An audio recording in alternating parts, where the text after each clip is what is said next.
ang tindahan ni Aling Cora. Sari-sari ang mga paninda rito. Kaya naman, dinarayo ito ng mga mamimili. Kaya naman, sigurado ako na mahahanap ko rito ang mga kailangan kong bilhin. Tulad na lang ng okra at atsara. Oh, ayun! Meron siyang tindang okra at atsara. Okra, atsara. May napansin ba kayo? Pareho silang nagtatapos sa tunog na ra. Tama! Ito ay magkatugma. Ang mga salitang magkatugma ay mga salita na pareho ang hulihang tunog o pantig. Pwede niyo ba akong tulungan na hanapin ang mga kailangan kong bilhin? Ayan! O sige, simulan na natin!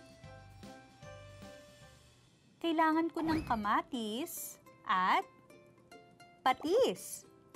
Uy! Magkatugma rin ang kamatis at patis. Bakit sila naging magkatugma?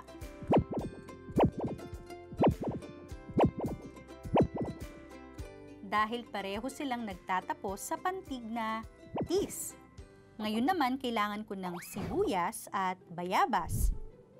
Magkatugma rin ba ang sibuyas at bayabas?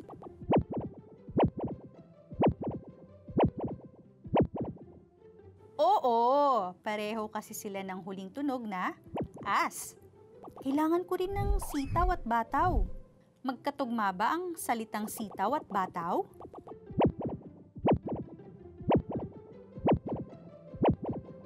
Magkatugma rin ang sitaw at bataw. Pareho sila ng huling tunog na aw.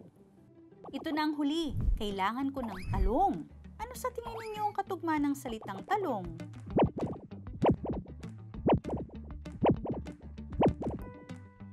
Magaling! Alam na alam nyo na ang salitang magkatugma.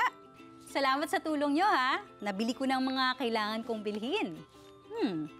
Ano kayang masarap lutuin? Sige, paalam!